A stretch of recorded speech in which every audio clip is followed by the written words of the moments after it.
starting in front with you. Coach, just with Juju Mitchell being out now, what's kind of the plan going forward, and just what are your thoughts on him, and have you spoken with him just about how brutal it is? Yes, to the last part, yeah, we speak to each other every day. Obviously, it's a loss. What I stated earlier, he's been banged up basically since we started camp. So we tried to obviously rotate to keep him some of the pounding off of him, but it kind of got to a point of no return. So we tried to kind of decide what was best for Juwan and went ahead and had the surgery. So obviously it's a loss. He was one of the more experienced players we had, but he was basically playing with one arm, trying to obviously do the best he could for the program. But at the end of the day, I think we were going to hurt the program, hurt ourselves on defense, and possibly put him in a worse situation. So happy he got it done. Wish he was still a part, but yeah, he's in good spirits and understands it's going to be a long road back. But I think he understands this is going to make him even better next year going forward. Brent and Austin. Yeah, Coach, I'm just curious, what were your initial impressions of Aaron Beasley when you saw him in the spring in terms of how he fit, your linebackers? And then what do you like that he's doing now? And has any of that been a surprise to you in terms of production? No, I was familiar with Aaron from high school. I know he was played a lot of running back. He was an athletic kid coming out of high school. So I had, a little bit of knowledge of him, and when he was in spring, I thought he did a good job. We actually asked him to move to a different position, which was a little different for him. I guess I'm looking for the best word to say, because he was more of a Mike. I know he was a backup, and we asked him to play Will actually in the spring because Jeremy Banks wasn't available. So he kind of jumped into that. And then just through progression and because of the way the numbers worked out, we had to move him to Mike this fall. So he's a kid that, I think his best football is still ahead of him. I tell you that because he's had to play basically all three linebacker spots for us. When we do play our base defense and we have our three linebackers on the field, he's also the Sam. So he's one of the guys that we count on as far as getting us lined up, and he's one of the few veteran guys, if we can even call him that has a little bit of game experience and really helps us keeps us on task and keeps us where we feel like we gives us a chance, best chance to win on defense. What do you think he's doing the best right now? Making tackles.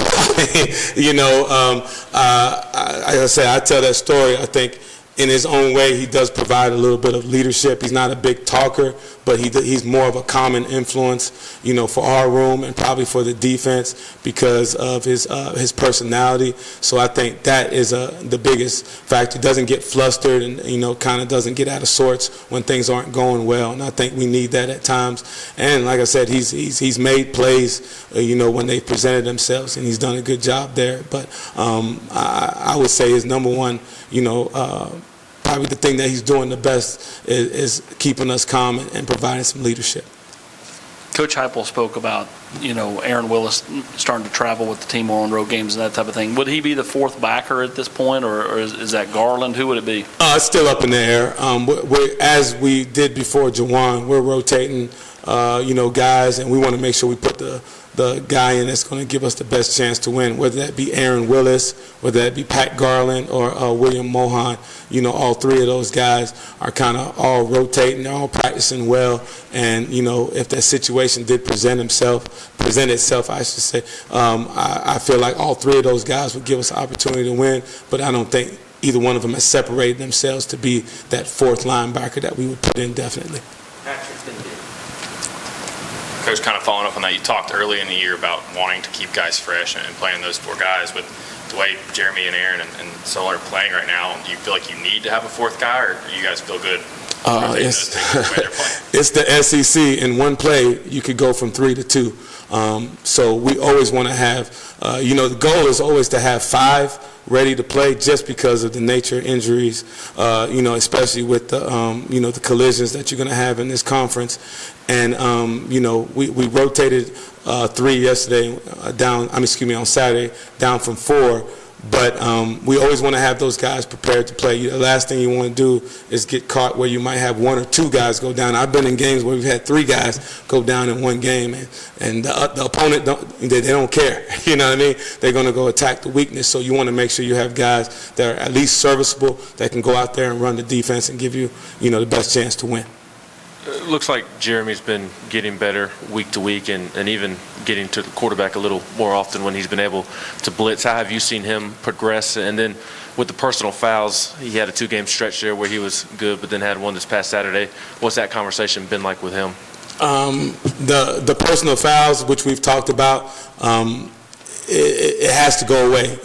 We basically, stated if the personal fouls don't go away, we can't put them in the game. Those are going to be the difference in in games when we're in tighter games, and we just can't do that. Those 15-yard penalties lead to scoring drives and really take the momentum away from us. So we have to eliminate those. Besides that, I think he's been a little bit more under control. As far as making tackles and breaking down and being in good balance. The one thing with Jeremy, he's going to play hard, but sometimes when he plays hard, he's a little out of control and kind of out of whack where he ends up on the ground a lot, and I think he's been better at that the last couple of weeks. Jimmy anyway. Coach, Brandon Turnage had not really played a great deal. Then he gets 14 tackles. He's the SEC Defensive Player of the Week. That surprise you? No, I can't say it surprises me. Well, I'm going to take that back. Of course it surprised me. But I say I've seen the kid. I've seen the work ethic he's put in. And one of the guys that I think is one of the unsung heroes, Theo Jackson, knew he wasn't going to play, or there was a good chance he wasn't. He worked with Brandon, every day and every night, watched film with him, and really helped prep him. So that's when you have a, good teamwork, and you have a brotherhood on your team, because Theo knew how much, we were going to need him this game if he didn't play. So I have to give Theo a lot of credit. But Brandon is a very, very talented, kid. And we always say, when your opportunity comes, you never know when it's going to come, so make sure you stay prepared. And Brandon was a great example about that. So, yeah, to answer your question, I was surprised, but I wasn't surprised. Yes, sir. Brian, when you look at the way Ole Miss plays the game, I know no 2 offenses are exactly identical, but there's a couple of common denominators there with the staffs and with the systems. How much is that something that maybe for your defense and for Ole Miss defense helps this week a little bit, because that kind of tempo, y'all might be some of the only people who practice against it on a daily basis. Yeah, there is a lot of carryover. Obviously, from going against our offense in the spring and in fall camp, we feel like we should be prepared for the tempo. But it's always a different animal when you have to go against it in a game. And there are a lot of similarities, but there are some major differences also, just in the way that they run the ball and some of the pass game. The tempo is similar, but they have their kind of go-to plays, and we have our own on offense. So we have to do a good job of separating what we've done against our offense compared to what Ole Miss, obviously how they attack people. And with Corral specifically, how much some of those plays he makes are obviously not plays that you would, you wouldn't want to coach a guy probably to do that. I know you're a defensive guy, but you probably wouldn't want to coach a guy to do that. Yeah. But he's got the talent and the awareness to make those things happen. How much does that stress the defense even more? It's unbelievable stress on the defense.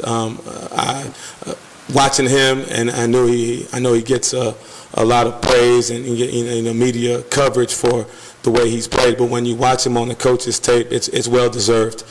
He's a complete quarterback, doesn't make any mistakes. He doesn't have any interceptions this year, which tells how much he's taking care of the football. this year.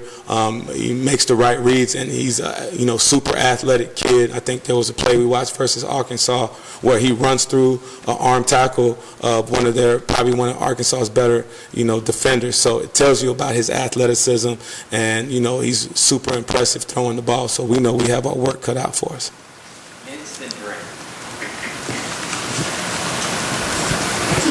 During the season, what do you guys do in terms of tackling FUD, or how do you guys handle that during the season, knowing that you guys don't have the most depth on either side of the ball? We handle a lot of the full speed tackling. We handle that mainly in individual. Going into game 7, we have to be careful about tackling each other just because of the nature of injuries, and a lot of guys are banged up. But we definitely still make that a big point of emphasis in tackling. A lot of thud tackles where we're going to coach them up to make sure they're in the proper position, wrapping up, feet aren't, and the body's in the proper position. But it's hard to go full speed live tackling at this point just because of our numbers. And like you said, we want to make sure we stay away from injuries, but it's still a big point of emphasis. That's still the basis of everything we do on defense.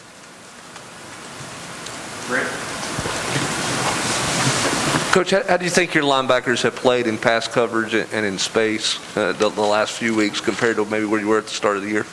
I think we're getting better. Obviously, we've gotten our hands on a couple balls the last couple of weeks. It can always be better. I'm always, when you ask those questions, I always think of the ones we do wrong, but I have to catch myself and say we were in position probably, a couple times the last couple of games a lot better than we were earlier. So I think we're getting better. Obviously, we're very multiple on defense, so the stress a lot of times is on the backers as far as with the play action passes and, with the tight ends and the backs coming out of the backfield. So we have to do a great job and be disciplined in our pass drops, but I feel like we've gotten a lot better over the last couple of weeks, and we really haven't changed what we've done. The linebackers have just been a lot better. But this week would be a big-time challenge. They do a great job of getting the ball to the tailbacks, out of the backfield and throwing it to the tight ends. Last question, Rick, from the back.